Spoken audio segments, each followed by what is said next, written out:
Good evening, everyone. It's 6 o'clock, so I am going to call this April 24th City Council meeting to order. Will you please stand with me to say the Pledge of Allegiance?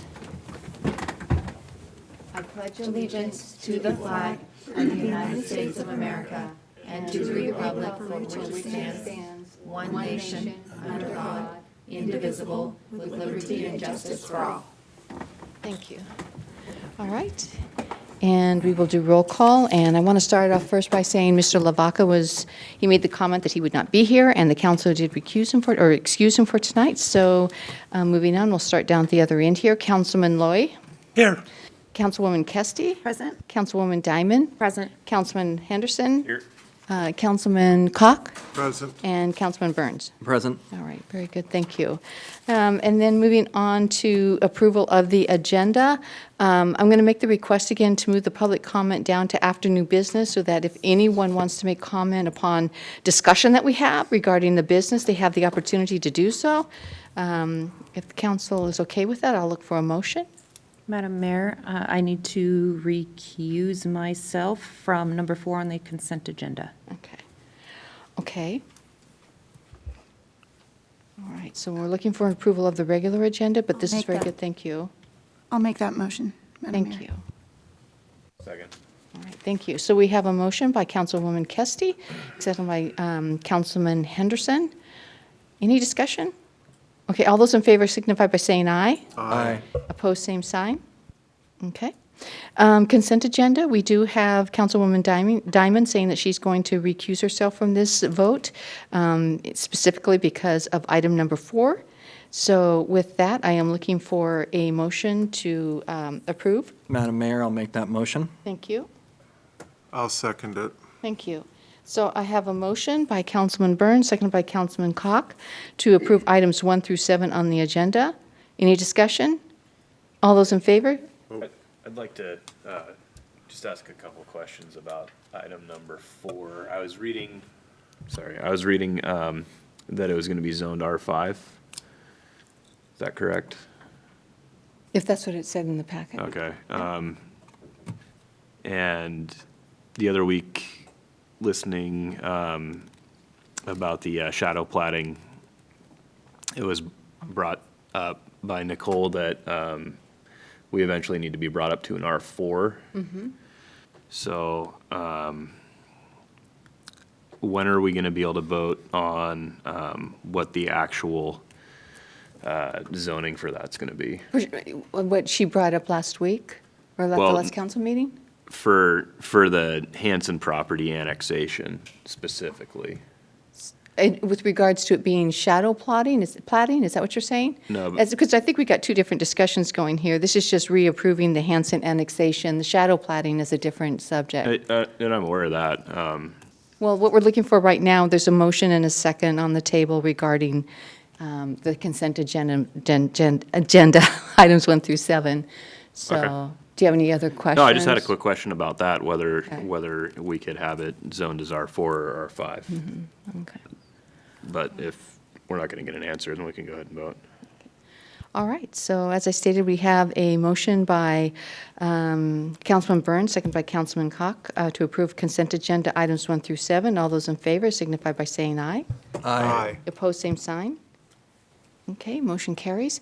And is this Ms. Nicole Rusin? Hello? I was just double checking I was on the agenda. Yes, you are, and you're up, believe it or not. Yeah. Sorry I'm a little late. No worries. And I had a little snafu with the poster that I would normally be delivering. Okay. It is in my car that I had to switch with my husband because car seats and a whole situation. So it's No also worries, partially no worries. why We're I'm just glad you're late. here tonight, and really great festival this year. Oh, I see they've thank already you. topped the tulips, so. Yes, yes. all the field tulips have been topped. All the gardens still have lots of great bloom. But yeah, it's such a contrast from last year. Right. If you might remember, the blooms didn't come until about the second week of April, and so they extended into May and through Mother's Day. And this year, They came on the early. flip side, they came early, and now we're truly, I think, ending on April 30th, true to the dates of the festival, from the 1st until the 30th. Very So, nice. yeah, All and right. I do have a little PowerPoint presentation if you wanted me to present that. Had you already presented it to our IT No. director? No, So, so maybe yeah. that's not. Okay, all right. Okay. Kelly can take it up Oh, for you. okay. Yeah.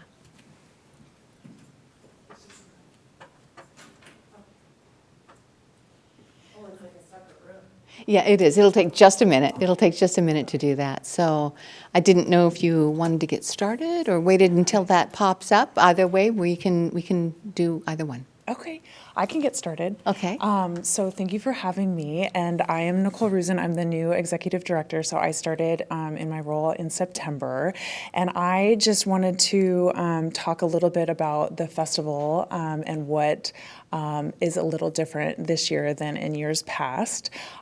So some of the big initiatives, of course, every year we we work with an artist to build a new piece of art for our poster, and there will be a picture on the PowerPoint. So that is new this year. Gary Brown is the artist. He's a photographer. Normally it is an actual painting, so it's unique. I think we've had maybe 3 artists in the past that were photographers, so it's been really lovely working with him. Another really big initiative this year is we have had this wonderful partnership with the Skagit Tourism Bureau to invest in paid media efforts, which is the first time that we've ever had concentrated. You can skip that. Okay. That's move- just an intro of me. So you can move to the next. There we go. Perfect. So this is just a little history. I think you guys are all very well aware of what the Tulip Festival is, but it is just, it plays such a significant role in promoting Skagit Valley. The festival is truly designed to be a county-wide celebration, so of course the tulips and the tulip gardens are the heroes, but our festival is really structured to highlight various events throughout the month and throughout the county. And a big part of our mission is also really centered on, of course, the celebration of the blooms, but also being an advocate for agriculture and the rich history that we have here in Skagit County. And I will show some ways that we've brought some light to that piece of our mission as well. And then just some fun facts from last year. We saw people come from 39 states outside of Washington, and we see people come from all over the world, including countries like Brazil, Singapore, Austria, and of course, and England, and of course, our friends in Canada. So then on the next slide,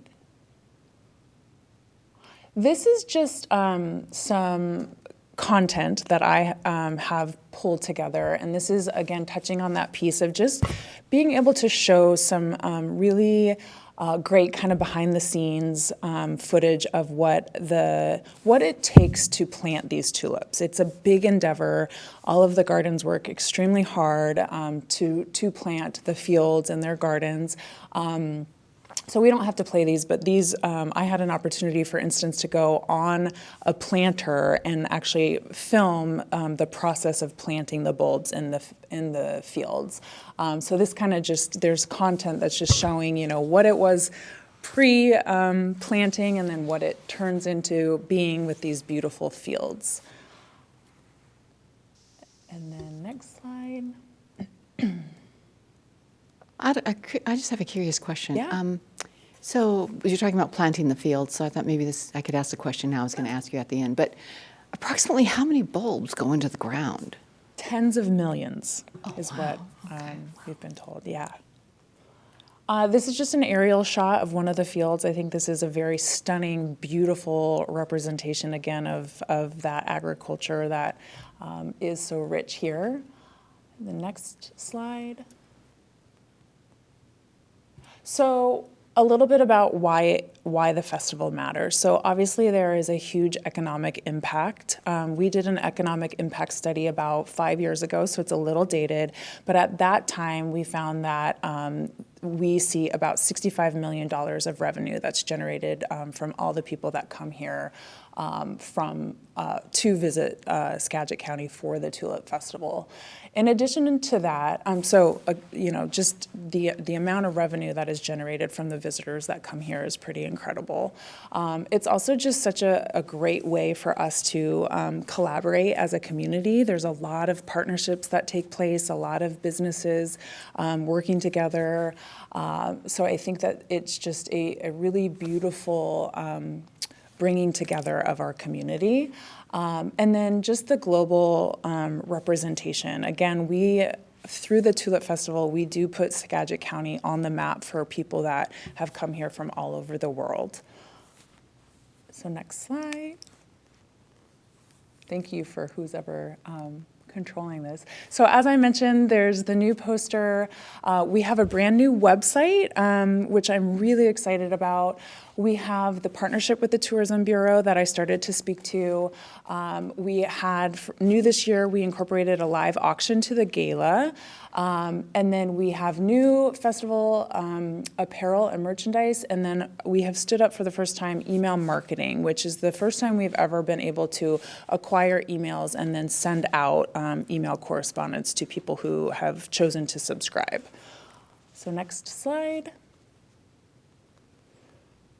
So this is the poster. It doesn't look fantastic on the screen. It's a little blown out color-wise, but like I said, this is a photograph that Gary Brown captured. I think it's just a beautiful capture of what the tulips stand for, and just has really been quite popular. We've received a lot of great feedback. So I will deliver this, Mayor, and at some point you will get this, I promise. No worries, no worries. Next slide. So our new website, there's a lot of information on this. I won't go through all of it, but basically we took a lot of feedback about how we could improve upon the website. And one of the things that we found in the data that we looked at is that over 85% of the people that come to our website actually come on a mobile device. And our previous website was not mobile optimized or mobile friendly. So that was the number one priority, and so the new site is mobile optimized.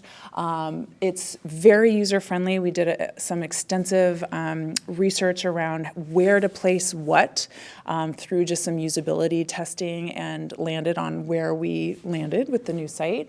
So much easier to find where to get tickets, the information about the gardens, where to book hotels. It's very visually stunning, so we have a lot of great pictures that are very representative of what you get to experience when you come to the festival. There is that email sign up that I mentioned, and there are some interactive elements. So we have a map that has the 4 tulip gardens plotted in relation to then the fields, and then also in relation to other sponsors, hotels, restaurants, retailers, and so on. So that's a very nice element. And then we have our printed brochure that we produce, and we've produced now for years. But we actually added that as a digital component to the website, and you can actually flip through it as if you're flipping through a brochure. So really excited. We've seen some amazing traffic to the website, which I'll speak to also when we get to the next slide about the paid media. So really excited about our new website. And then our paid media campaign, so through the Skagit Tourism Bureau, we were able to invest about $45,000 into a paid media campaign, which is the first time we've ever put forth paid media. And when I say paid media, that's things like print ads in magazines, banner ads on websites, display ads that animate. We have a whole Google paid search campaign, paid social, and then emails as well.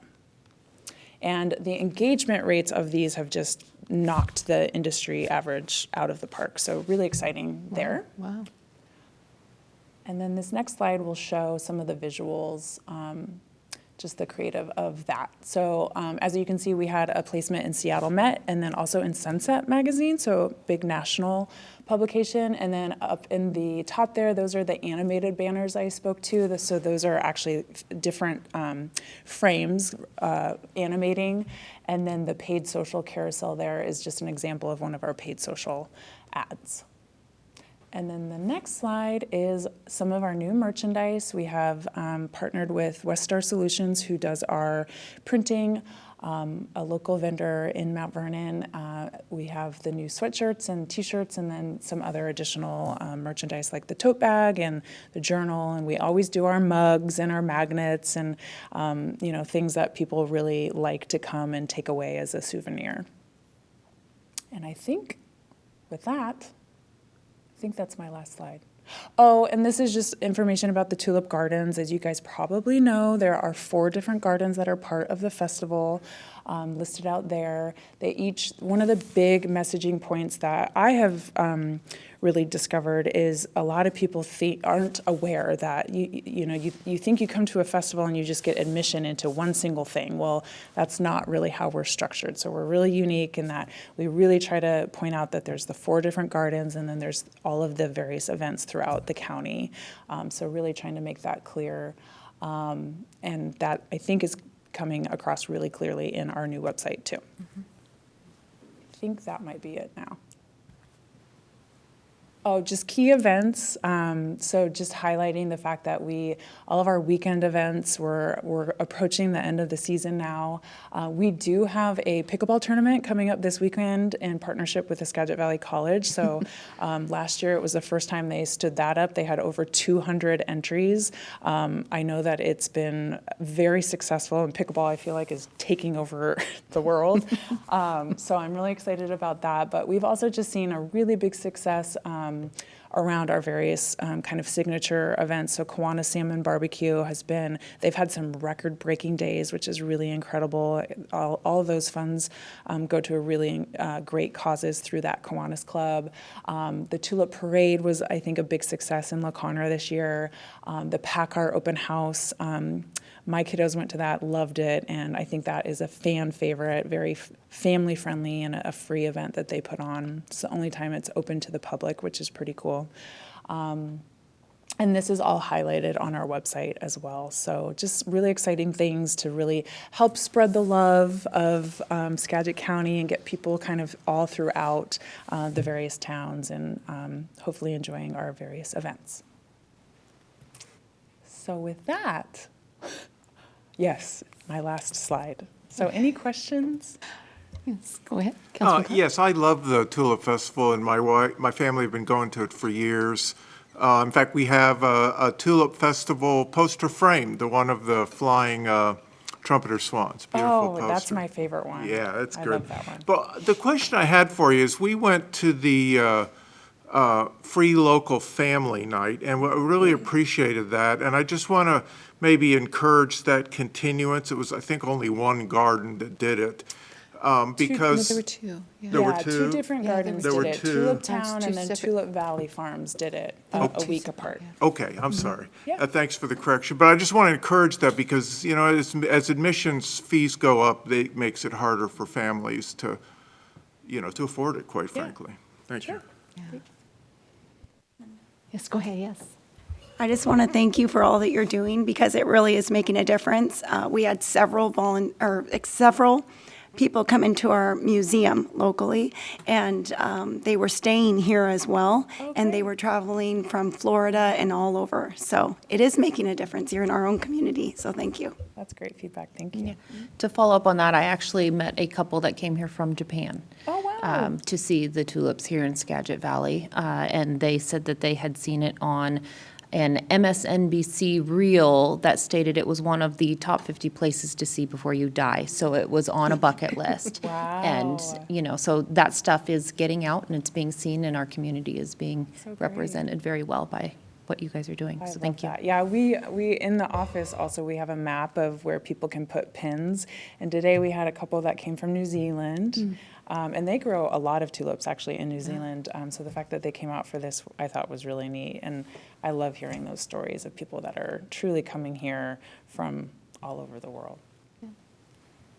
Okay.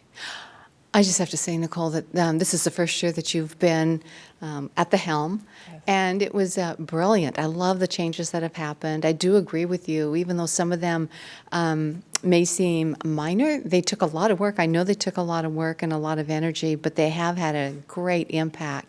And the only thing a person had to do was drive I-5 on Fridays, Saturdays, and Sundays to know that there were thousands and thousands of people who were coming Yeah. to the Tulip Festival. Yeah, thank you so much. I appreciate the sentiments. And I will say the traffic piece is certainly something that is on my radar. I know it is, it can be a pain point, and we really have tried to approach that in a collaborative way.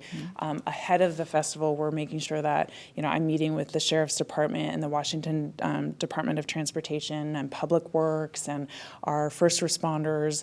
And I really want to bring that group together again after the festival and just learn about, other feedback that may have been received. We've gotten a couple of people who have, complained about just the congestion, and is there a way that perhaps we can add some additional porta potties outside of like the Tulip areas. So I always welcome feedback and want to take that into consideration for planning for next year. Yeah. So I do have a question, because I think it would have made a difference for some of my elderly family. Is there some place where people can actually board a bus? So you can just park a car somewhere, you board a bus, and it would take you to different... I think that used to take place. It hasn't, as far as I know, for several years. But we've even talked about, the premium outlets. They're one of our sponsors, so maybe we could do a partnership with them where that's a parking destination, like a park and ride, where then you do board a bus. So I think that would be a great idea. It's just logistically figuring that out and, financing that and how that would all come to light. But I think you're not the first that has asked that, so it's definitely something I'd love to explore. Well, thank you so much for coming tonight. Absolutely. It's the first time I've had a chance to meet you, so this is really great. Yeah. Yes, thank but you so much for having me. Thank you, Appreciate Nicole. it. Thank you for the presentation. Yes. Okay, and then moving on to our second presentation tonight. So we do have Sarah Hinn, who's moral support here tonight for George Kosovich, who is going to be talking about the 1590 funding, the NOFA funding that you all approved, and he's going to share a little bit about where that went and how it works. So welcome, George. Thank you. So once again, George Kosovich. I work at Skagit County Public Health. We've got our assistant director here from Public Health as well, Sarah, and some slides that hopefully we can get queued up on the screen here. Great, and if we can just go to the agenda slide. So as the mayor referenced, really what I hope to do was do some general updates, kind of talk a little bit. It's been about a year since we were back kind of talking about this concept of doing some pooled and shared funding. And so want to talk a little bit about how that's gone. What I heard loud and clear from the council last time we were here was interest and information on outcomes and results of programs that were funded. So I've got some information about those. And then just wanted to explore the idea of how we might work together going forward. So that's what I've got in mind. If we go to the next slide, kind of on updates in terms of North Star in general. And we've done some additional work where we've coordinated kind of joint council meetings. So I know a number of your council members have been able to attend those along with council members from partnering cities. So we've tried to step up kind of communication about what's happening with North Star, what's happening with the work plan. There is another joint meeting scheduled for June 11th that'll be coming up that you all are invited to, that will go into some more depth about the work plan. But just some highlights here. Within North Star, there's been a lot of discussion and energy around care coordination. And so as you'll see in the plan and you've seen in our plan, trying to do a better job in our community working on crisis response, care coordination. We've implemented some improvements there, including a software program for responders to share information about high-need individuals in the community called Gelada. And so we've got kind of a plan around that. What I'm here to talk about today is really more on the housing side of things. And so within that work plan, you can see some bullets up on the screen about, what can we do to improve safe and stable housing for everyone in our community. And so pieces of that project include identifying a pipeline of projects that would support people and their housing needs, including identifying publicly owned land, parcels potentially owned by nonprofits. Church groups is the next phase in that work. The bolded item is around coordinated funding for priority projects, and so that's really where this idea of coordinating around 1590 funding comes in. Other things on the work plan include using more of our housing authority vouchers, so trying to increase the utilization rate there. Improving coordinated entry, which is that front door to any homeless housing services. And to that end, we have a new provider running coordinated entry. It's been up and running since February of this year. And in case people aren't aware, that new path is mostly a telephonic access. So rather than having to go in person, people can call 211 now to get themselves enrolled if they are homeless or imminently at risk of homelessness. So a one-step number to do that. And then, as I mentioned, trying to improve communication between our cities and making sure we're getting the word out. So hopefully you all are getting email updates from around North Star activities and then invitations to those regular meetings at the city council level. Kind of talking about one more slide, specifically on the homeless housing funding. Since it has been a year, or almost a year since we've been out to talk, just wanted to kind of circle back on what this partnership has looked like. And the first thing we should do is say thank you. So you all made a commitment kind of for 1 year to see how it worked of contributing 40% or up to $100,000 of your 1590 money to this kind of shared funding model. And the source of that is like I said, city 1590 funding, where the maximum use of that for services is 40%. So we really appreciate that. The way the funding process works is it's an open application for any nonprofit organization that provides services. There's a committee that reviews those applications. Right now that includes 4 mayors of the North Star cities, including Mayor Johnson, and then some other stakeholders. So, we have folks from the K-12 education system, public safety, a nonprofit representative that review those applications and make recommendations. And the total funding in that pool is about $3 million, and it's lots of different sources, so about 10 different sources. So it's an interesting puzzle to figure out how to make that all work together.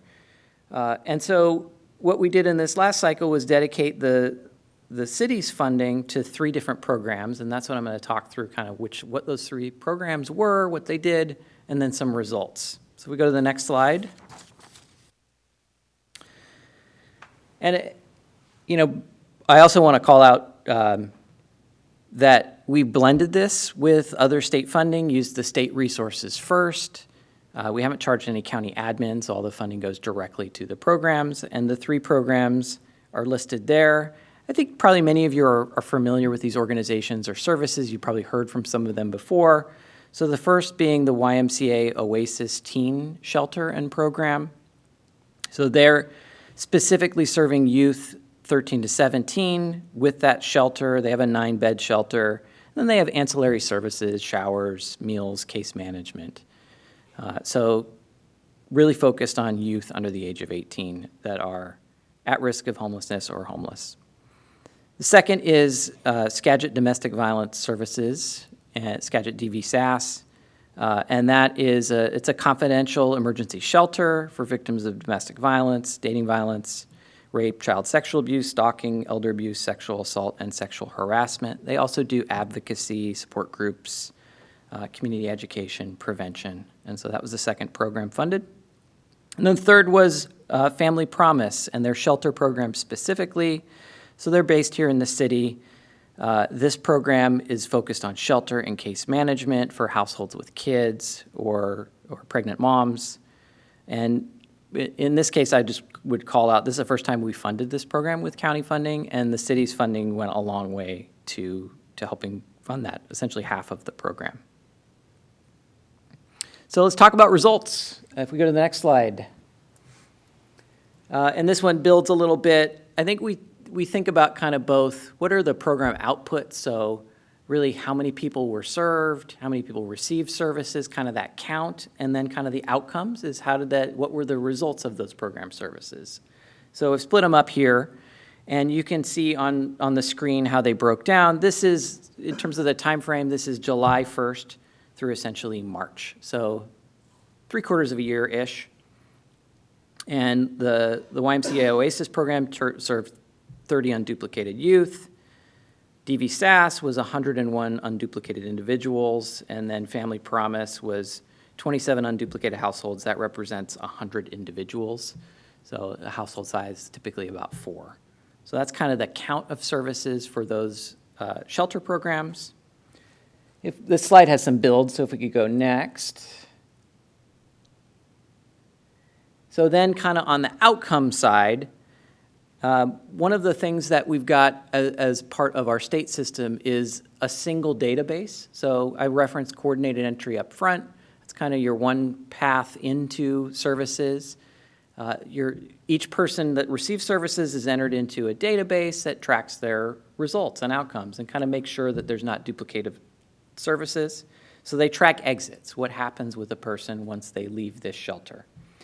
And really the biggest challenge in our shelter system in Skagit County is permanent housing. So very low vacancy rates, rising rents. It can be challenging for folks, especially exiting short-term shelter, to end up in a permanent housing. And that's kind of reflected in the numbers. So you can see really the gold standard outcome we're looking for is somebody exits shelter into permanent housing. And so you can see the numbers there. For the Oasis shelter, it was 56%. For DV SAS, it was 43%. For Family Promise, it was 26%. The thing I would note with these is many folks will exit to another temporary program. So it could be another shelter program or another short-term transitional program. And you can see that reflected on the screen as well. So that's where most of the folks ended up. And then some did return to homelessness. So that's not, obviously not the outcome that we would want to see, but can happen. So that's a little bit on the data side. Obviously, when the program year is up, we'll have kind of that full year program report that we would return to the city with to kind of wrap up the year. Kind of looking forward to, we run on a July 1 to June 30th timeframe for our schedule. That's how the state operates their funding. So we're in the process right now of going through funding applications and requests. I have to say thank you to Mayor Johnson for reading and scoring more than 20 applications and then kind of sitting with the rest of our committee and making some recommendations around funding. So that process is happening now. What we do know is that we got about $6 million in requests and we have about $3 million in funding. So that's some tough math for our committee to go to kind of work through. I think we'd love to have the city consider another year of kind of the similar program model. Really we want to be flexible. That could be, the same program, similar programs targeted in different areas. When I first came out and talked to the council, I referenced kind of different categories of funding that the county funds. That's everything from diversion, so short-term assistance to help somebody in need, to shelter, to seasonal shelter, to rental assistance and case management. So we have those opportunities available if the city would be interested in kind of continuing in this project. There's certainly the need in terms of funded programs and need in the community as well. And I think that was it in terms of the report back. Do we have any questions? Go ahead, Councilman Burns. Just going back to the percentages of permanent housing solutions, looking at Family Promise, did they have a reason why the number was much lower than I thought I remember from hearing from their director? Well, maybe it depends on which program she was discussing. Okay, Yeah, this is a particular shelter program. It's new. I see. And so I think, and it's 3/4 of a year. So as they accumulate, they have a lot of folks still in shelter, and I would expect that number to go up. That's where it stands today, though. Okay, Thank you. And along those lines, so something that's been quite an education for me, especially having the opportunity to sit in, reading through the applications and whatnot, is the complexities of these different agencies, the housing that they offer, the services that they offer. It's quite extensive, and it was daunting. So it was quite an education. It has been an education, and I have to say I greatly appreciate all the work that your department does in providing for individuals, learning these different programs, knowing what you can and cannot do, trying to figure out where you can do, where, I don't want to say get the biggest bang for our buck, but basically that's what you're doing, trying to house as many people as possible with our limited funding. And it's very true.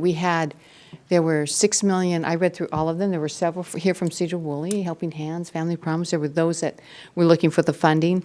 $6 million was requested, and all we had was $3 million to give. So there's a great need out there that we have not even begun to wrap our mind around, but it's there. Yeah. So are there any other questions? I want to thank those of you who have attended those council meetings. So I know, Sarah, you've been to one, and Councilman Lavaca has been. I know you've been there, Mr. Loy. I know you've been there, Mr. Burns. And were you there? You were there too, were you not, Mr. Cock, at the last one? No, I wasn't. Oh, you wasn't? Okay. So I appreciate that you have, yeah, thank you. Yeah, and also Mr. Cock is the one who's going to be joining the advisory team for North Star. So Great. thank you. Yeah. But okay. So we're going to be talking about the 1590. It's coming up, and I wanted to make sure that you knew and you understood that where your dollars were going and what they were doing, and so you could make that decision with information when we start discussing it next Wednesday as far as what we're going to do with the 1590. Okay. So if there's no more questions, I thank you very much for coming out and giving the presentation. Yeah, Appreciate thank you. the time. Thank you, Sarah. Yeah. Okay, moving on then to city administrator report. So, Mr. Bush, you online? I see you're online. Do you have a report tonight? Just a brief report, Mayor Johnson, and yeah, I'm going to staff Camera Night Council. I've not been feeling well today and yesterday, so I'm not at my best. Okay. But nonetheless, the Community Development Grant Program update, as you see, you've got a bunch of grants for action on the agenda this evening. And I thought it would be helpful to you to have an updated report of all those grants aligned on a spreadsheet. So that's really the update for this evening. I just wanted to call your attention to what's in the packet. As you go through the approval process for each of these grants, and we're going through them in the order in which they were received, we'll be keeping track of how much money remains in the program. Right now, if you were to allocate all the money out and give everybody everything they asked for, we would overspend by about $30,000. We have recommended actually denial of a few of the grants, and so we'll get into that in a little bit. But I just wanted to call your attention to that. And like I said, we'll be scoring, and at some point on the agenda, if we get to the point where we're out of money, we'll flag that for you. And then we had one other item under the administrator's report, but I'm happy to take any questions if there are any on that item first. Are there any questions for Mr. Bush? Okay. No questions? Okay. IT surplus procedures is the other item, and Woody Tovar, our IT director, is going to address that. Woody? Yeah, so I just wanted to explain kind of the process that we go through when we're decommissioning or disposing of electronic equipment. So they go on the consent agenda for item surpluses. And once they are surplus, we are recycling them or disposing of them if they can't be recycled. We don't donate any of our equipment. We don't, for the most part, we don't resell them unless they do have a resale value. And if we do resell them, they go to the surplus website. Okay. Are there any questions regarding that? All right.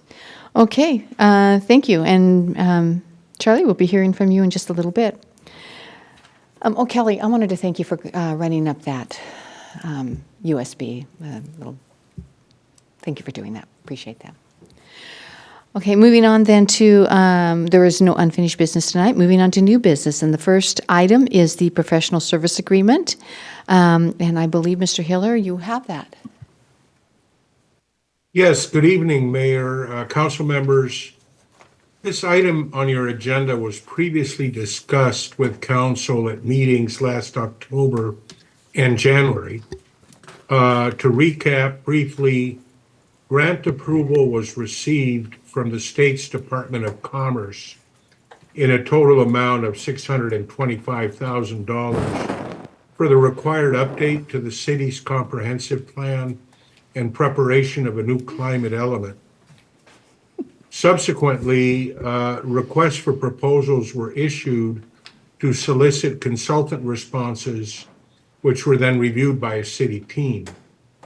The team unanimously selected the firm of DCG Watershed, which is now renamed Facet Incorporated, for negotiation of a contract. The city team included Councilmember Sarah Diamond, City Administrator Bush, City Planner McGowan, Public Works Director Freiberger, and myself. And the attached contract, which resulted, has been reviewed by the city attorney and provides a budgeted total of $319,000 for their services over a period of a year and a half. A representative of the firm is in attendance tonight to answer any questions that council may have. And with that, I'll just ask if there are any questions for me. Are you looking for a motion tonight, Hiller? Yes, please. Okay. So I would like to introduce Donna Keeler, correct? And she is the representative of Facet, and if you have any questions, I'm sure Donna will be able to answer them for you. Are there any questions? Probably just for Hiller. Where's the other $306,000 going? If they gave us $625 and this one's gonna be $319, do we have to use up that entire? Can you hear that, Hiller? I didn't hear all of it. I believe. Sorry, I wasn't speaking in the microphone. So we got a total grant for $625 and this contract's for $319. Where's the other, do we have to use the other $306,000 for this particularly, or? Well, the short answer is no, we don't have to use the entire $625,000. It is anticipated that a portion of that remaining funding will be used for hiring and paying salary for an assistant planner that will help with both projects and any city expenses that may result. But no, we do not have to charge right up to $625,000. So it may well be that there will be some remainder of both grants that will not be used. Okay, thanks. Any other You're questions? welcome. I had a quick question. Are these two separated, the comprehensive plan update and a separate climate element? Are these two separate projects? They are, yes, they are for grant purposes. In reality, the new climate element will be folded into the updated comprehensive plan, and it will be part of the comprehensive plan along with other elements. But the State Department of Commerce issued grant funding proposals for the update to the comprehensive plan as one project and preparation of the climate element as a separate project. And as it happened, the grant funding available for the climate element actually was quite a bit more significant than for the update to the rest of the comprehensive plan. But both together add up to $625,000. All right, thank you. Before we move on, I just want to ask Donna, do you have anything to add to that, or? No, I don't think so. Yeah, Hiller is correct. The grant sources, they came from two different grant packages from Commerce, and the city has chosen to do it under one contract with us, which I think will facilitate billing and just streamline the whole process a little bit better. All right, thank you. Mr. Bush? Donna, Burns. thank you for coming here this evening. I was just curious about the experience of your firm in comprehensive plans and environmental planning. Okay, well, we have quite a bit of experience, particularly in Skagit County. We work with firms, with agencies and cities as small as where I live in Coopville. In fact, we're doing a comprehensive plan and climate element for Coopville right now. We've also worked for Anacortes. We're doing work for them right now, Mount Vernon, Burlington, various counties, Pacific County, Kitsap County. I'm relatively new. I just started with a firm 2 months ago. I used to be the planning director for the town of Coopville, and prior to that, I worked in California, and before that for Island County. So, but Facet has been working in this area for, I'd say, at least 15 years in the area of comprehensive planning. And then I also wanted to add that they used to be two different companies. Watershed used to be more natural resource environmental, and DCG, Davidoff Consulting Group, was an engineering firm, and they came together about a year ago. So together, it's become an amazing company, but we're still small. We're about 140 people. Thank you. Anyone else? I had one further question. Yes, go ahead. We were told that in terms of consultants, and that's, thank you for working with the city, that there's going to be a real push to get everything in on time. If y'all are working with other cities, do you have the bandwidth to make sure we cross the finish line, basically? Yes, we do, and that was one of the reasons they hired me to knowing that this was coming. So all the jurisdictions in our area have the same timeline, and so we're ramping up. Besides myself, they just brought on 2 more people, and they're looking for more people too. So we're ramping up, and we'll be ready to go. Thank you. Yes. So I sat in on those interviews, and I want to say that your team did a fantastic job in those discussions. One of the things that, being on that review board, that we all kind of had a general consensus of liking and the appeal of is that everybody was of similar mindset, in that working with the local community and other areas here, very familiar with the community and what we're looking for, and kind of how we were hoping this all works out.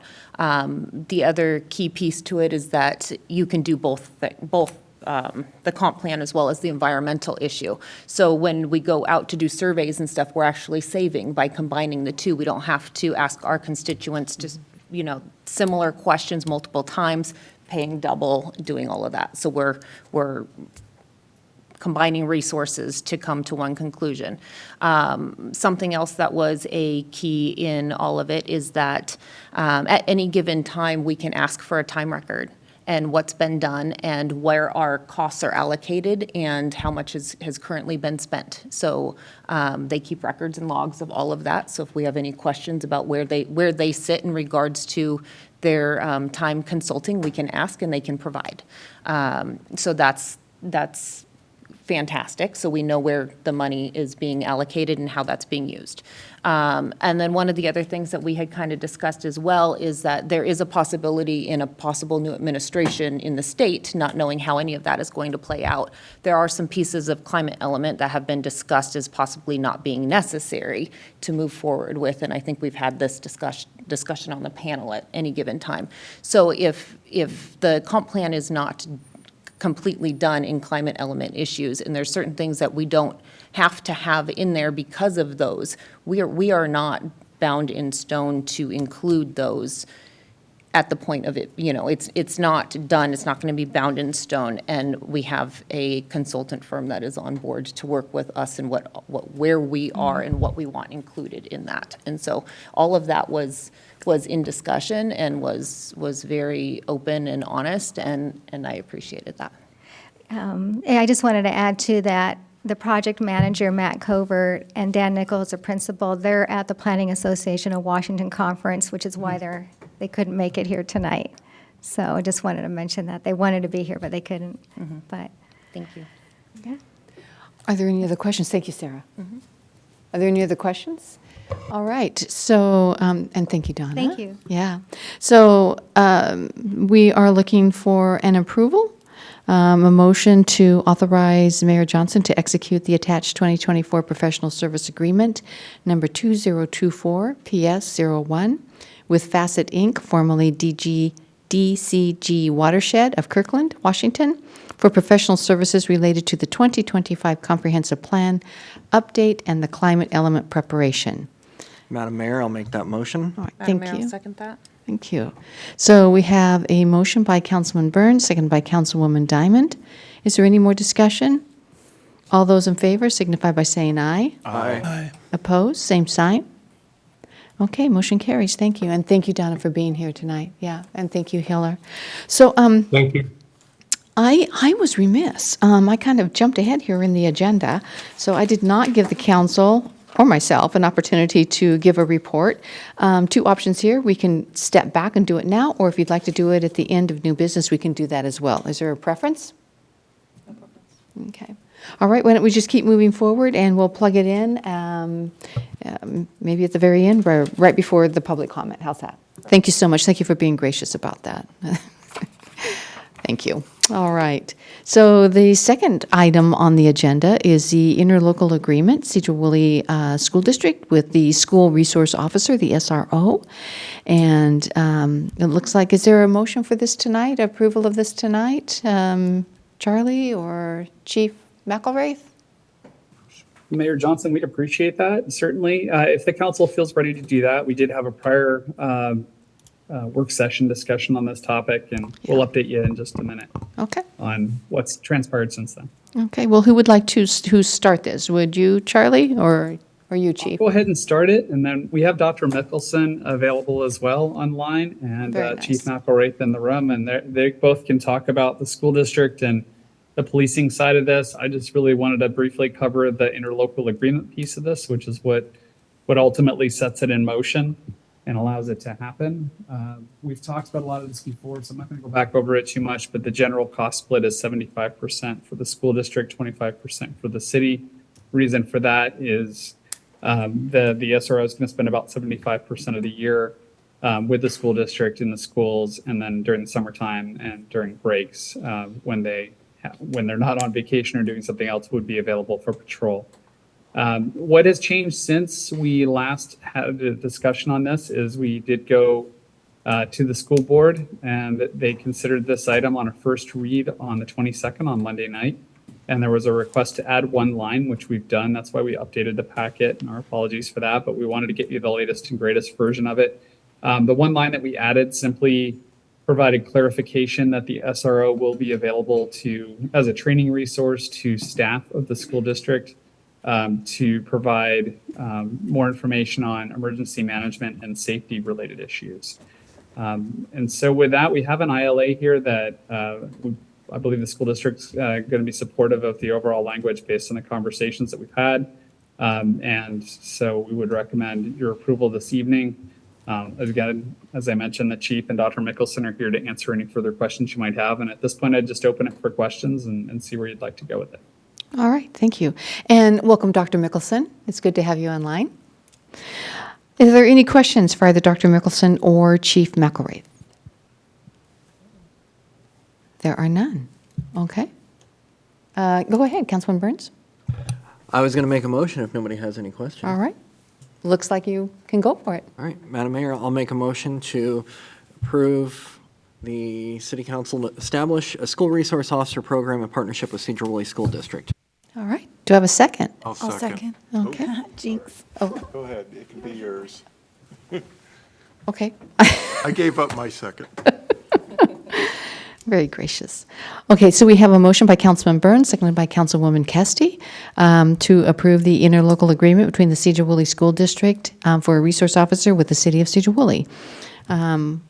Any discussion at all before we move forward? If not, all those in favor signify by saying aye. Oops, Sorry. Ellen. You went a little quick there. okay. So are we going to have to vote on this again?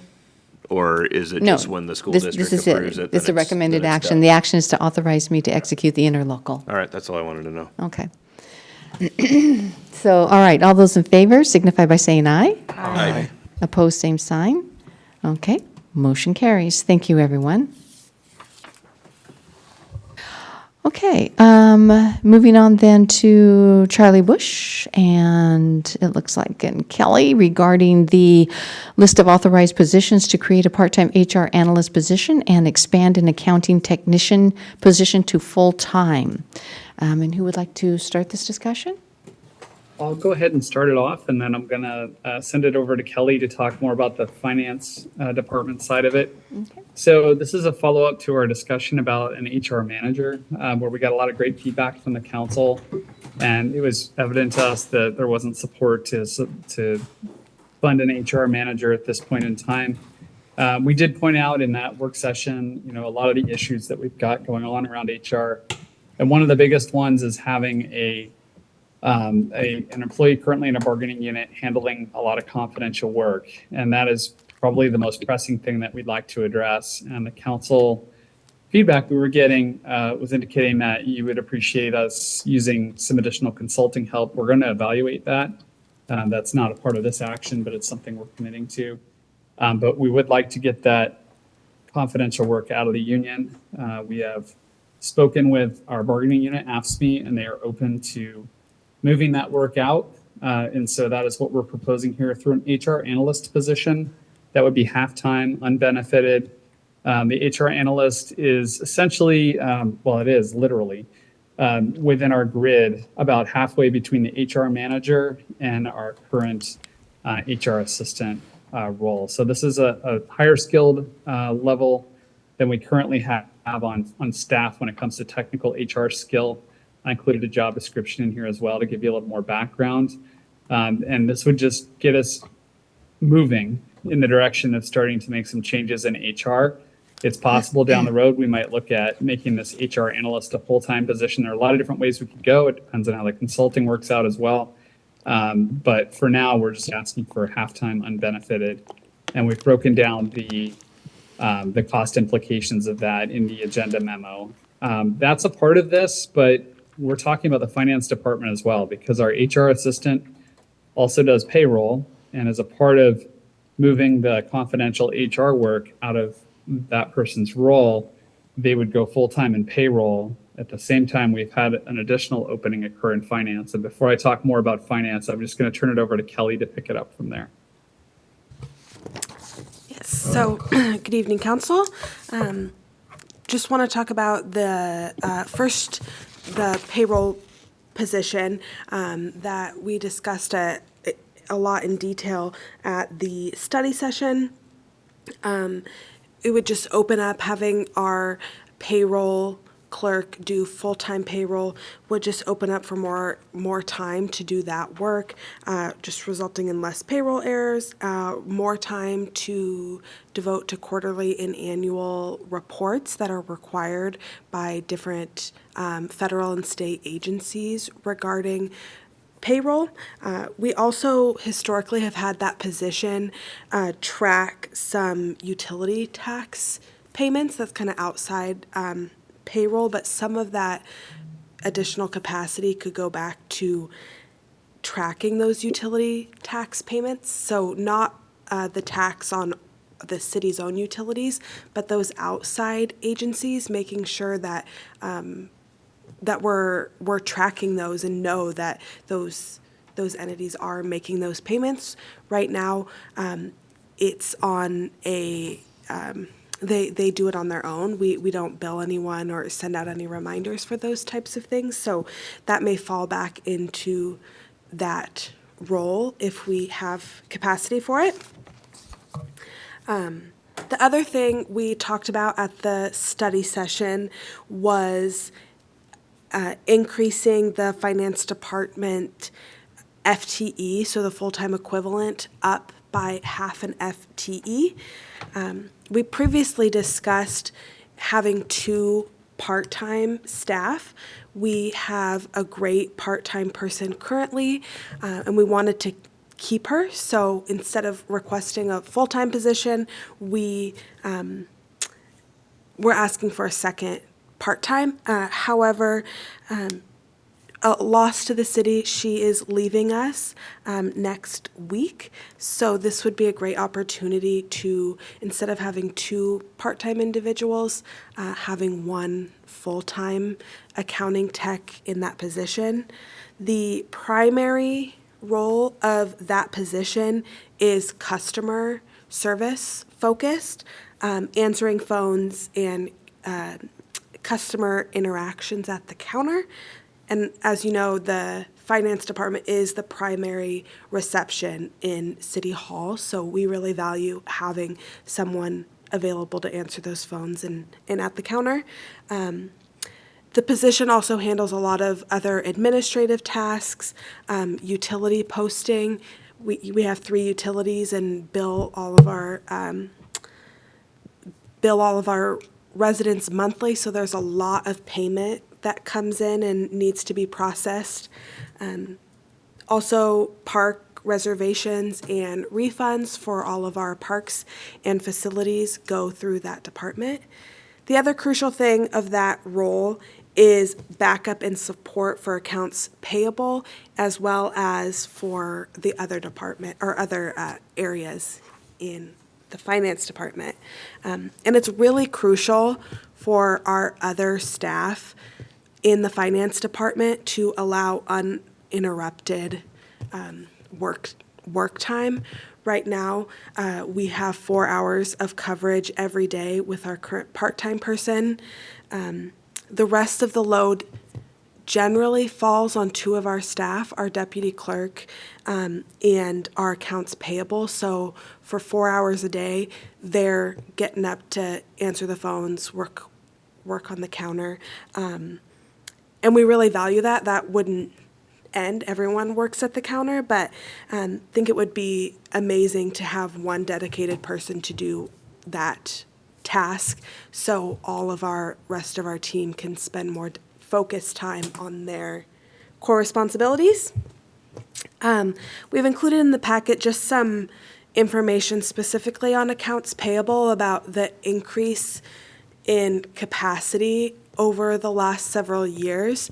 Every bill and every support document that the city has generally has to run through AP, so just the physical number of items that is, as well as business licenses. We've done a lot of work recently and still need to do a lot of work on our business license process, make sure everyone who's doing business in Sedro-Woolley has a business license, that our other departments know that those businesses are here and can do those safety health and welfare safety checks on all those businesses, and the start of that all runs through our finance department and accounts payable position. So freeing up her time is invaluable for the city.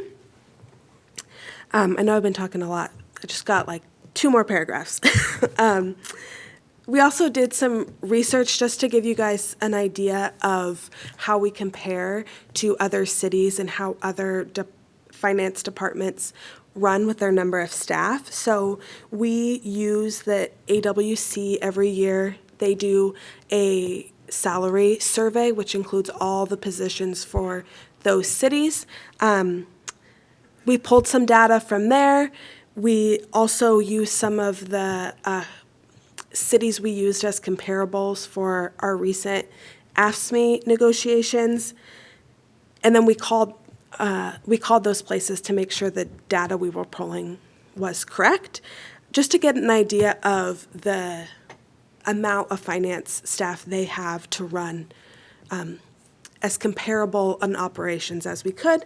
So looking at all those, the average FTE for a finance department, including a city clerk role, because some department or some places have the city clerk as a separate department, was 7.48 FTE, so over 7 full-time individuals. If you exclude the clerk position from that, it is 6.51. We've also included some information if you kind of average out. Not all of the agencies perfectly match the city. Airway Heights, they contract out their payroll services. Liberty Lake, they don't have any utilities, so they don't do any utility billing. So we've made some adjustments for that as well. But for the city of Sedro-Woolley, our FTE count, including the clerk, is 5.5. And then if you take away some of the duties that I do and that our deputy clerk does, our FTE without that is 4.75. So just looking at our comparable cities, we are doing more with, or we're doing the same as our comparable cities with less staff. And then my last point is just that we're really dedicated to having excellent customer service, both for the community and for employees here. And our proposed staffing, we hope, will allow us to meet that expectation more easily. As well as, we've talked a lot in the past about cross-training in key areas, so allowing us to do that as well. So I would just add, council, we're working within the budget for these personnel shifts that we had allocated for the HR manager position, and we would finish about $36,000 less than that position represents. The money's still in the budget, but it's just unallocated at this point. Okay, thank you. Are there any questions either for Charlie or for Kelly? Are you looking for a motion tonight? Again, if the council's comfortable to make a motion, we're certainly open to that. It would save us some time coming back. But if there are a lot of questions or people want to see something different, we're here to talk as well and come back as many times as you'd like. Okay, all right, thank you. Any questions?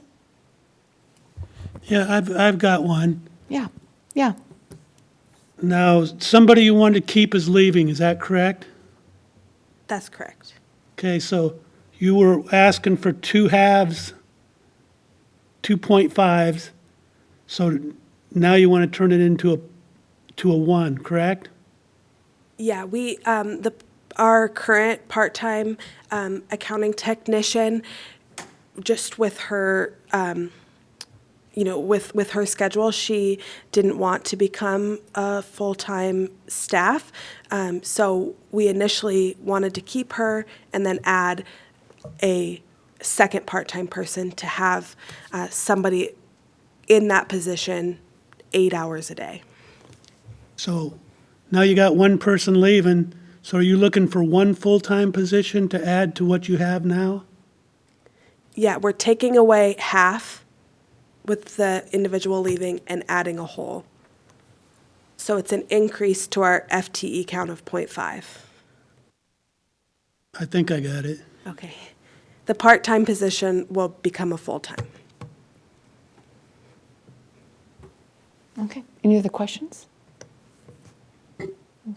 I got one more, long as I'm sitting here. Okay. Okay, so we're still going to have tomorrow, you're still going to have 1 person that's 0.5. Until Tuesday. Okay. Okay, so now you have 2.5 right now, or just 1? Currently, we have 1 part-time person who's 0.5, And she's leaving. and she's leaving. So if you hire 1 full-time person, will that cover the whole thing? Yes, that's Got what it. we're hoping for. Yeah, and we are, the hard part is that in the interim, we are going to struggle a bit to cover that time. We are bringing in someone to help cover the time period, but summer gets busy for a multitude of reasons. So the sooner we can start the process, the sooner our department can be made whole. Well, Mark doesn't do anything between midnight and 6, he could do it. Unfortunately, City Hall's closed those He's got a key. Can I follow up on what Kevin said? Because I have a similar question. So existing part-time person who's there, that will go up by 0.5, right? That's correct. To a 1.0 FTE, and then you're also bringing in a 0.5 HR person that is not going to have benefits. Is that correct? That's correct. So the difference between the administrator or manager or whatever, HR, I don't know if that includes benefits, is 36,000 is the difference, right? So, without giving you too many numbers and confusing myself as well, the HR manager position, we estimated 1 year fully benefited at $149,450. So the difference between that and our new proposal is reduced by $36,000. So instead of hiring an HR, well, not instead of, but our new proposal is comparing $149,000 HR manager to these two revised and new positions, which total $112,000. Okay, I understand now, finally. Thank you. Yes. My fault. No, it's all good. Good question. Good clarifying question. Anyone else? Yes, go Kelly, ahead. so looking at these two positions completely separately, because they'll be in completely different departments. So right now, your billing clerk, or not clerk, but technician, or whatever you want to call it. What percentage of her full-time employment is she spending on HR stuff? And we kind of went over this a little bit, but is it about a quarter of her time, half of her time? You're talking about our accounting technician who's payroll / accounts, or human resource assistant. That is correct. It fluctuates, so 25% is a reasonable number on average. I would say currently it's higher than that, and it likely will be higher than that for at least the short term into the future, just because of the activity in the other departments needing to hire more staff. Okay, so if we just decided to hire this HR analyst, would that cover 100% of her time working in HR? So she's only finance now? The goal is, yes, to remove all the HR functions. So if both of these jobs got passed, then you'd essentially be gaining one whole FTE with half of her stuff going away, right? Yeah, or maybe a little bit less, like 0.75. Okay, thank you. Any other questions? I'd just like more time to think on this. Okay. Is this something that would get handled in a budget amendment? Like you would propose a budget amendment like a couple months ago you guys did for the HR position, manager position? Would we need to amend the budget to cover this even though the money's already set aside or not? We are planned to do a budget amendment in June, or May or June, so if the council approves these positions, it would get incorporated into the budget amendment.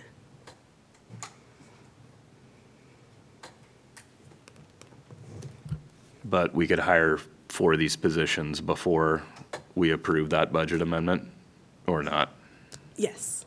The budget, we update it periodically throughout the year just to be as transparent as possible and keep things as updated as possible.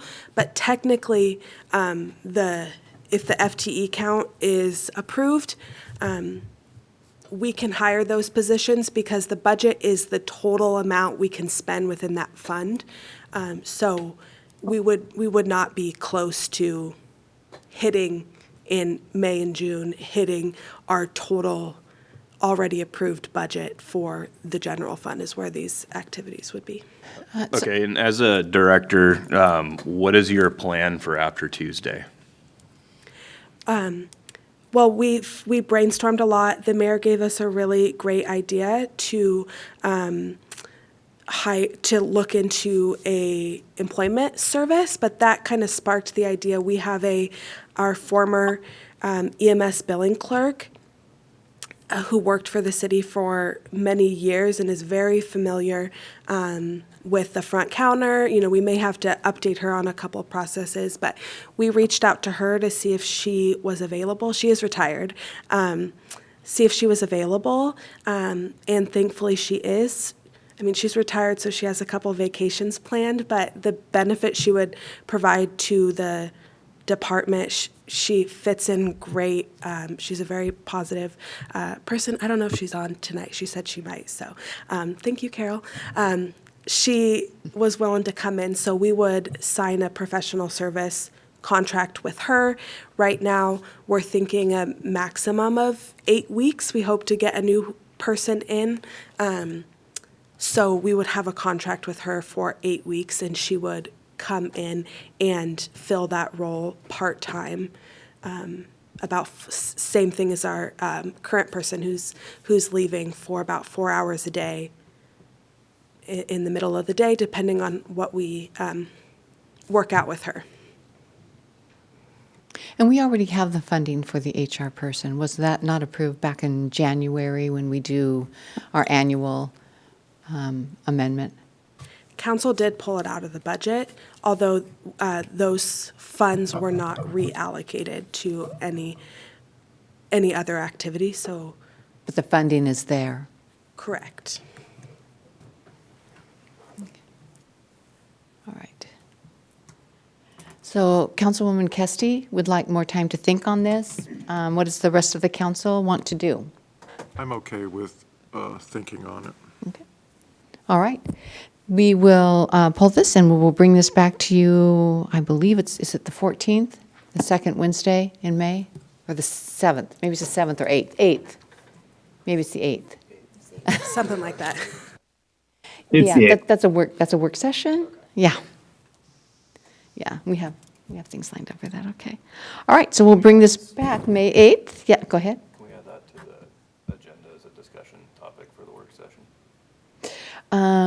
We can try, it's going to be pretty loaded already. Yeah. I will not be in attendance at the study session if that makes any difference to ask. Yeah, on the questions. 1st. Yeah. We have several who will be at a training session, so, okay, good deal. All right, thank you. So moving on then to, let's see here.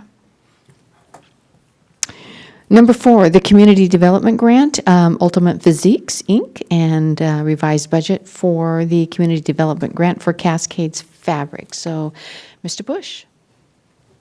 Yes, thank you, Mayor Johnson. So the beginning of the grant process here, this is a grant that in our scoring sheet we marked as having a Sedro-Woolley business license, and technically they do. It's a general license, though. It's the kind of license that you would have if you weren't necessarily in town. They have not listed, we were thinking they would have done this by this council meeting, but they have not listed a Sedro-Woolley address. And we think that if they're in town, they're in that same building with Cascade Fabrics, but we really don't have any proof of that at this point. And so even though I recommended approval on this agenda memo, I'm recommending denial at this point because we don't have sufficient business license information as we have seen with the other grants that we've allocated. It also ties to Cascade Fabrics. Their previous grant was approved, and then the contractor who's been working on this learned from the owner that they really didn't have any matching funds to complete the project. And so they contacted me and asked, could they partner with somebody? And this is a policy call for council as well. That's not really covered through the way our grant program is written up, two businesses partnering on the same project, in this case on the same building. But the way it's written up, they would partner on the improvement of the gosh, the name is escaping me, but not the facade, but the thing that covers the front entry. The awning, so- the awning, yeah. Thank you. Yeah, awning. I'm going to talk about awnings before we're done tonight. So thank you. Get them warmed up here. So yeah, they would partner on that portion of it. That's the most expensive portion. But I also asked that contractor, if the grant for Ultimate Physiques was not approved, could Cascade Fabrics move ahead with anything? He did not think so. So this is essentially a vote for both brands, for Cascade Fabrics grant as well as Ultimate Physiques. The council wants, if you were to deny this, we could go back to Cascade Fabrics and ask the question again to see if there isn't something they could do, because there are some items that are less than $10,000 that were on that list. But that's my recommendation on this one. And these are all broken out in new business. We've had them on consent before because of the nature of where we are with the program being at the very end and having more requests than we have money for. So I can cover a little bit more if the council would like, but that is essentially what the request is, to share this project and to improve the front of the building in a variety of ways that do meet the intent of the grant program. Councilwoman Kesty? Being that the Cascade Fabrics is a long-withstanding business here in Sedro-Woolley, and they did, the way that this whole thing has been set up, it's kind of been like a first come, first serve, and we're going down the list. I would like to, it's the other portion of it that's tying me up about it, not Cascade Fabrics, and I want to be able to see them fix what needs to be fixed. I would feel comfortable if we could go back to them and see if they could do it without the other one and hold their spot, because they were in line. That's how I would feel. I don't know about anybody else. Okay. Yeah, I'd agree that since they took a look at it, it might not have been good enough. They decided to partner. I think since they got their packet in and it got approved by council, it'd be nice to go back and go over some of the fine lines and just not boot this company out of the way because their partnership didn't work. So I'd like to see their place held in line until they can either confirm or deny that they can move forward with their project. I would agree with that as well. And there's a few items on their list that don't require awning or the larger portion of that budget. So even if it's a little bit to help with the intent of the program itself and the fact that they had already been approved for part of it, I think that would be only fair to them. Okay. Councilman Burns? I agree with holding Cascade Fabrics money so that they have that opportunity. Okay. I know that we did not address businesses combining efforts being in the same building. I'm open to the idea of hanging on to those funds, but if they don't have a business license, I have a hard time with that. Okay. Okay. All right. Mayor, it'd be helpful to get a motion, maybe to the effect of what's being said. So I was writing it up, Charlie. So what I have here, and so we can finesse this as it goes, but the motion currently is to deny this motion as set. However, the caveat would be that we would hold the place in line for Cascade Fabrics to see if they can come up with funding to do some of the projects that they have mentioned in their original project list. Does that sound reasonable? Yes. Yes. Okay. All right, that is the motion. Do I have someone? I'll make that motion. All right, thank you. All right. All right, so we have a motion by Councilman Henderson and a second by Councilwoman Diamond. And again, this motion is to deny this current motion as it sits. However, the council would like to hold Cascade Fabrics place in line and for the city to go back to them to see if they have any funding to do some of the projects that they have listed on their original project list. Okay. All those in favor signify by saying aye. Aye. Aye. Opposed, same sign. Okay, nice work. Motion carries. Okay, moving on to Community Development Grant for Livewire, MMA, and Fitness. Charlie? Yes, moving on to the next grant request. So Livewire MMA and Fitness also, well, you can see from the write-up what they're proposing to do, but also has a similar issue with business license where they don't have a business license in Sedro-Woolley. We've been working with these businesses. We were planning to bring these grants to you 2 weeks ago, and we found a bunch of the applicants didn't have business licenses, so we've been working with them all to try to get them across the finish line. This is one business that did not make it across the finish line. But what they are looking to do is to add signage to the front of their building, which would be hung off their awning to make improvements to the alley side of their building. And they'd be adding a facade to their roof to discourage vandals from climbing up there and doing things, improving their back door and improving their window frames. So they've requested $7,000. We're recommending denial at this point because of the business license issue. Okay. Are there any questions? No, but I would like to point out that in the application, it does state businesses must possess active city Sedro-Woolley business license if required by law. So it was put right in front of all of them. Okay. Madam Mayor, I'll make a motion to deny this grant for Livewire MMA and Fitness under the understanding that it does not fit the requirement as it does not have an active business license in the city of Sedro-Woolley. I'll second that. All right.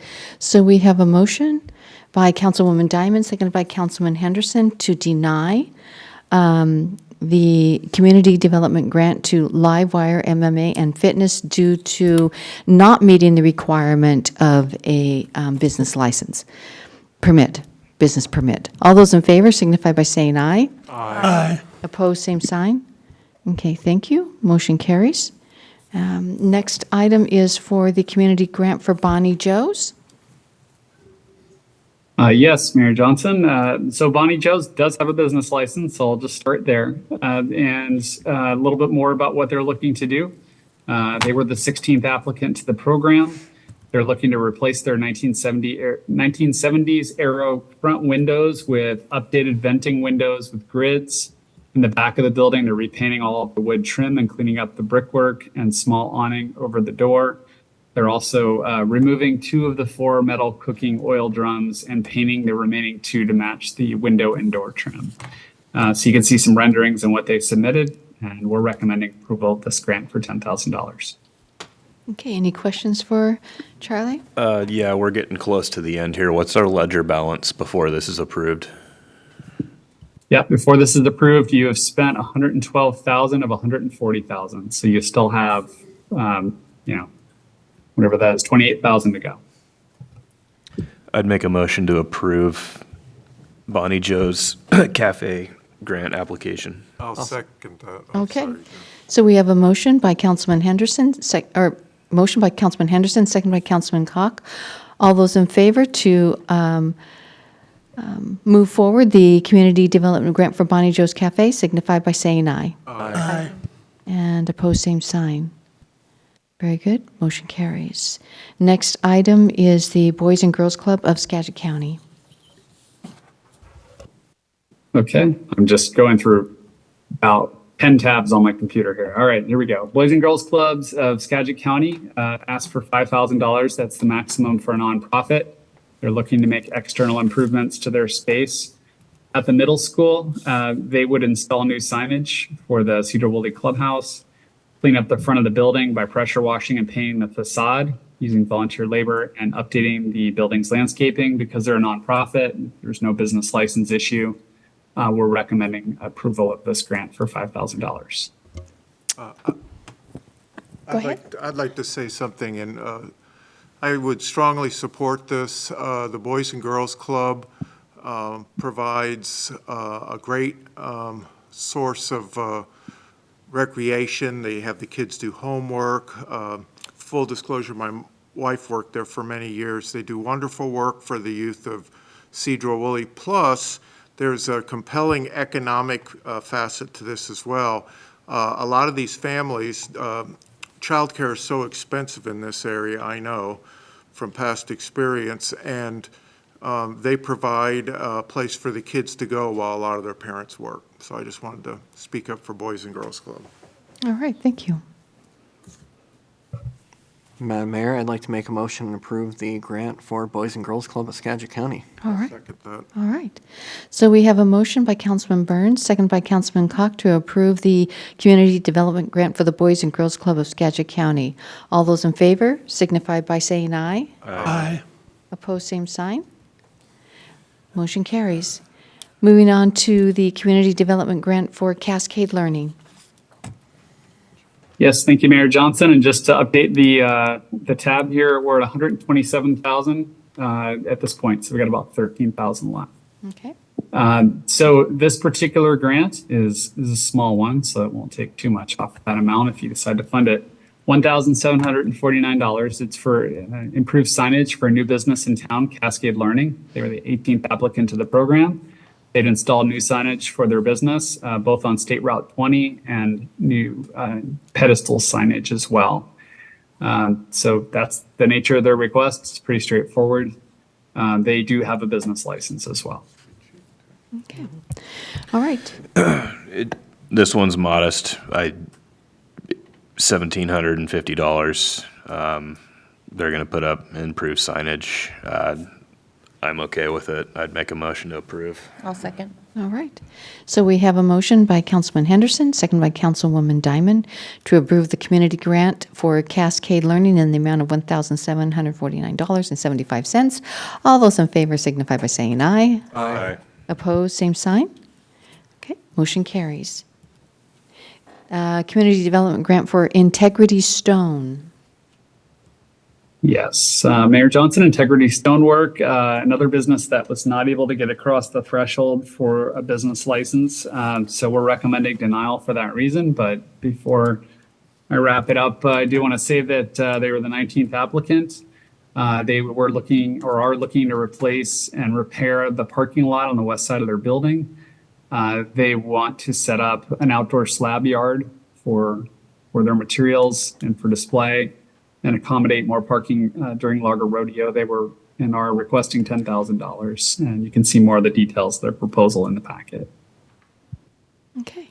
Any questions or comments regarding this? No, I can say that I can see their intent and what they want to do, and I can appreciate that. That would, what their intent is all, you know, what we would be looking for in regards to how this was written out. However, if they don't have an active business license in the city of Sedro-Woolley, unfortunately, we would need to deny. So I would make a motion to deny based on. Second. Okay. So we have a motion by Councilwoman Diamond, seconded by Councilman Henderson, to deny the community grant ask for Integrity Stone. All those in favor signify by saying aye. Aye. Aye. Opposed, same sign.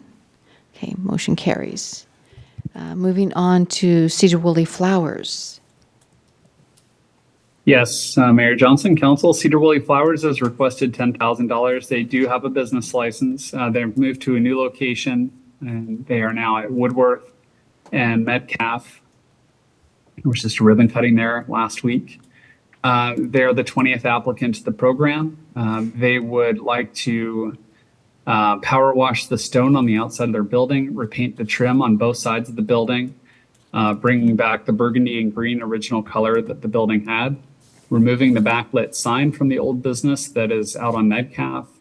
They would like to use signage on the windows as they did in their old shop. They want to bring a new sign to the location from their old location and install that. They would add flower boxes for the front and side of the building and add awnings on the Metcalf side. And then in the future, they would add another on Woodworth as funds became available. So we are recommending approval of this $10,000 grant for Sedro-Woolley Flowers. Okay, any questions or comments? I will make a comment. I was at the ribbon cutting and saw their new space, and it's really nice. They're an established Sedro-Woolley downtown business. They bring a lot of, I think, a lot of color and lovely gifts in there. And they're right about that sign. It's the former occupants of the building, and it's very confusing, you know, it's a florist underneath a retail business sign, so I urge approval. Are you making a motion? Yes, I'll make a motion to approve. I'll Okay. second. Okay. So we have a motion by Councilman Cox, seconded by Councilman Burns, to recommend the community grant for Sedro-Woolley Flowers. All those in favor signify by saying aye. Aye. Opposed, same sign. Thank you. Motion carries. And moving on to the last one, the community development grant for the Sedro-Woolley Youth Football and Cheer. Yes, Mayor Johnson and Council, Sedro-Woolley Youth Football and Cheer requested $4,925. They are a nonprofit. We are recommending they get funded for $675. The reason for that is they are, well, let me go back to what their project is. They're requesting money for a lawnmower to be used to mow the field frequently so they can make better usage of the field. They've had volunteers bringing their own mowers out to do the mowing as just a normal course of business for quite a while. I feel like they can do a much better job if they have their own commercial level mower. They're also looking to update the exterior paint on the buildings and cement blocks to better designate parking and add additional signage at the gate of the field. For our grant program, the external improvements, kind of the hardscape improvements that we're anticipating, painting the buildings and the cement blocks, doing signage, better designated parking, all of those things, it would fall under that. And looking at their budget, the total cost of those things is about $675. The mower is the big ticket item at $3,250 to $4,250 was their estimate. We have not funded any maintenance equipment for any other grants that we've done. It's not really written up in the intent of what we have been trying to do, so that's why I'm not recommending that we fund the mower, but that we do fund the rest of the grant, which would be $675. And just if you're wondering how much is left, we're at $138,862, so we do have enough to fund that amount out of 140. We have about a little less than 1,200 left. Okay. Any comments? Who owns the property at Denny Engberg Field? Well, the city, we do. city owns the property, but they have been, actually, it was supposed to be a park, but it's actually turned into a ball field, so it's kind of, And the city is not mowing that under the current Public Works Parks mowing? I don't know what the agreement is there. That's something that we would have to ask Nathan about. Do you know the agreement, Charlie? I'm pretty sure the agreement has them handling the maintenance, but we can double check that. I'm not positive. I can't swear to it. Well, this is for something that we all have a vested interest in as youth sports, and I can empathize with them wanting their own mower, but like you said, that it's maintenance equipment. It's not necessarily. But I would like to look into having Public Works maybe give them a hand up on some of the mowing and maintenance if it is city owned and it is a city youth sports league. So I would make a motion to approve the $675. Okay. Madam Mayor, I'd like to second that and also agree with Councilmember Henderson there. I'm wondering, Mark, maybe you can give us more insight on what's going on with this. I know that this was something that happened long before I came on council, so. Yeah, I'll have to defer to Nathan on that. Yeah. Just for general principles, though, when we have done this kind of agreement with others, they've taken on the maintenance responsibility. Yeah. For instance, the YMCA with the community center, that's exactly written into their agreement. I would suspect it is in this one as well, but I don't know that for certain, so I'll have to get back to you on that. Okay, thank you, Mark. I would just like to echo what's said. I think we should do whatever we can to support youth sports, so I'd love to have that looked into as well. Okay. All right, we will look into that. But what I hear is Councilman Henderson making a motion for the 675, is that correct? Yes. Okay. And is there a second?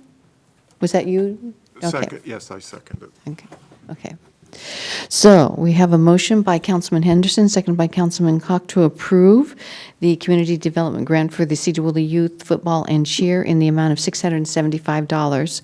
All those in favor signify by saying aye. Aye. Opposed, same sign. Okay. And Mark will look into that, and he'll let us know exactly what the status is there. Yeah. So we have a better idea of what's going on. I will say that we are pretty well stretched with doing what we've already got, and that's a pretty good-sized mowing area there to take on. So we will talk about it and get back to you. Thank you. Okay.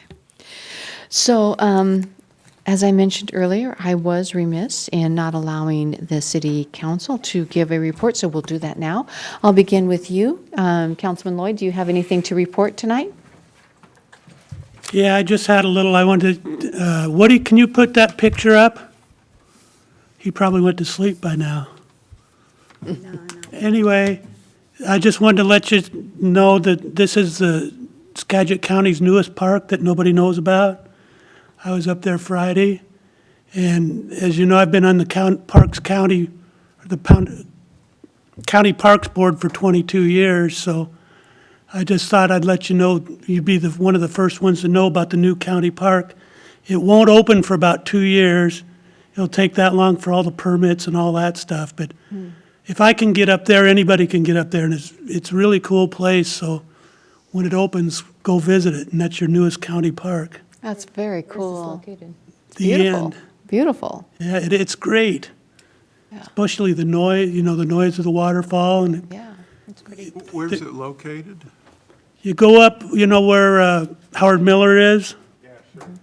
You start from their parking lot and you get on the road and turn right like you're going to Darrington. 3.7 miles down there on your left, there'll be a little exit off the highway. It is great. That's fantastic. So, yeah, so 2 years from now, go visit it. All right, well, thank you for sharing. Can we go visit it now? I don't know why not. All right, nice. Oh, and just for the heck of it, the Filippini family donated it. Oh, They- wow. They live on Guimas Island. Yeah, Good for them. that's amazing.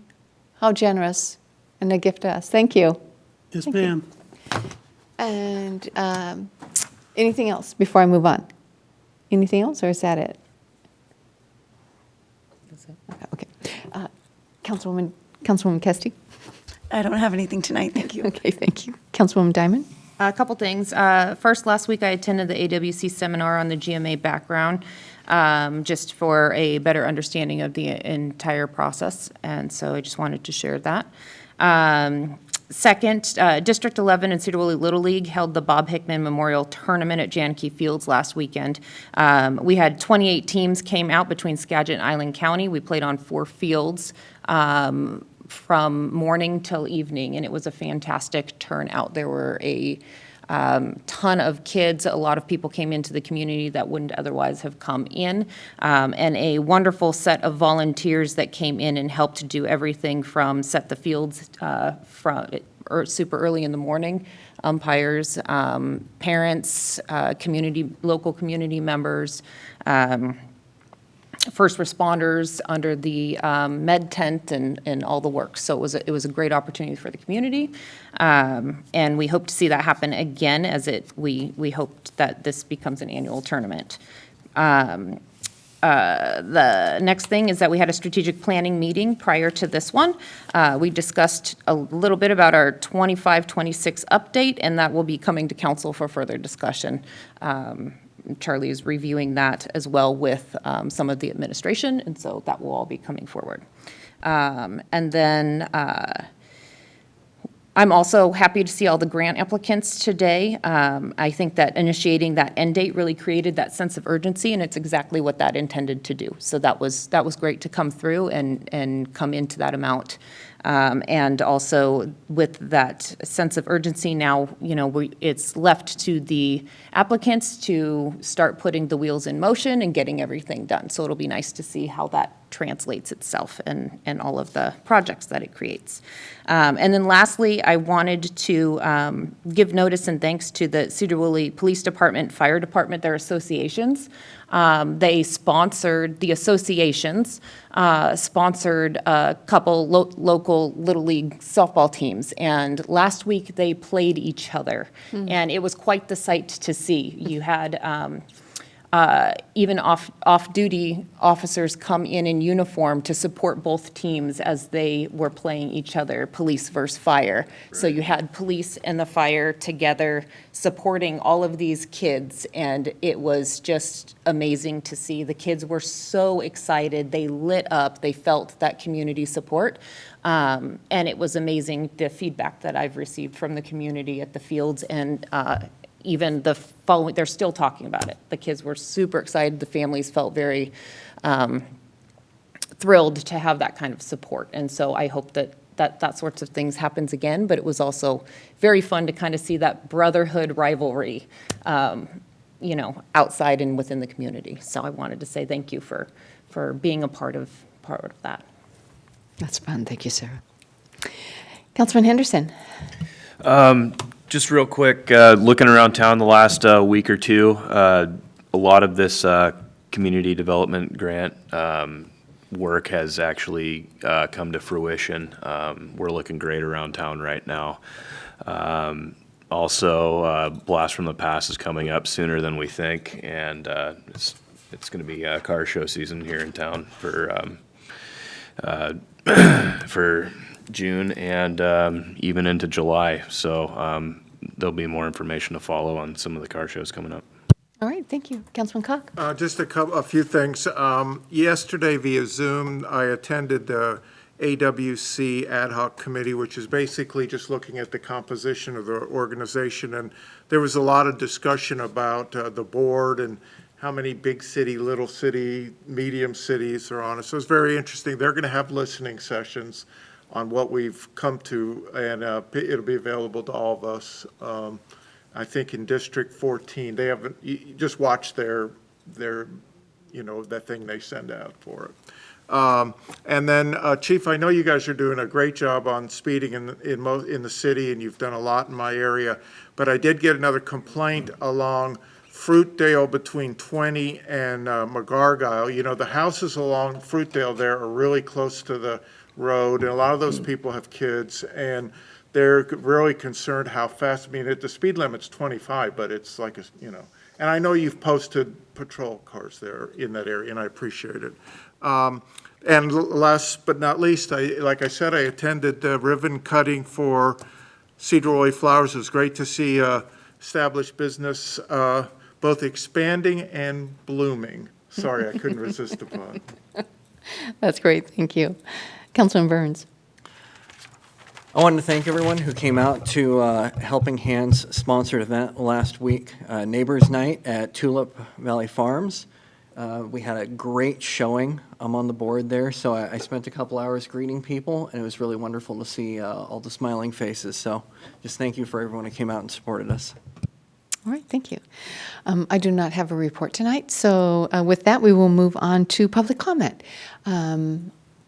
Is there anybody? Mr. Murray, do you have public comment tonight? Okay. Philip Murray.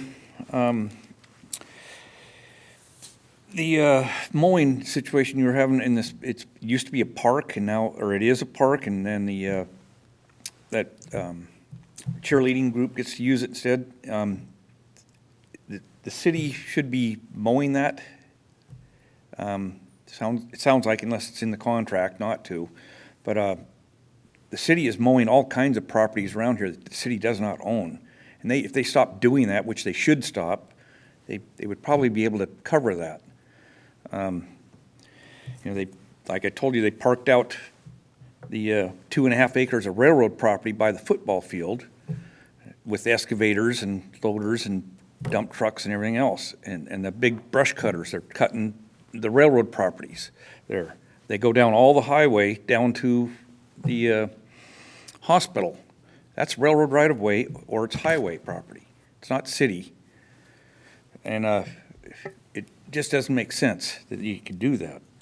And the other thing with the grant money, you have to have a business license in town. So is an LLC a business license? Because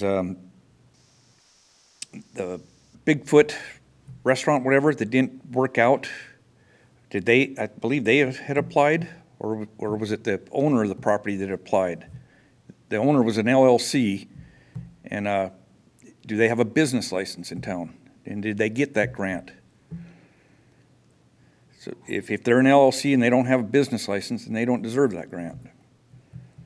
And the new owners, if there's a new owner taking it over to run the business, then they need to apply. So that's about it for tonight. Other than that, I do want some clarification on the last meeting. You went in the executive session, you came out and you said something about you'd made a decision or didn't make a decision. What was that about? And did you vote on it? And this is why nobody's here. Your voices are gone. You have the constitutional right to speak, and they've taken them away with the Robert's Rule of Order, and it's wrong, absolutely wrong. And it's disgusting that you can't get an answer from the people that work for you, because you work for me, you work for everybody, and it's absolutely asinine. That's about it. All right, I'm looking online. I don't see anyone other than, looks like city employees.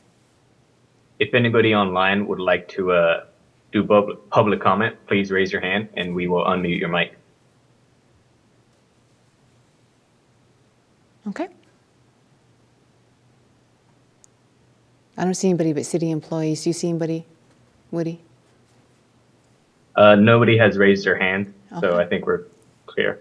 Okay, good. All right. So lots covered tonight. Thank you so much. And with that, we are adjourned. Thank you.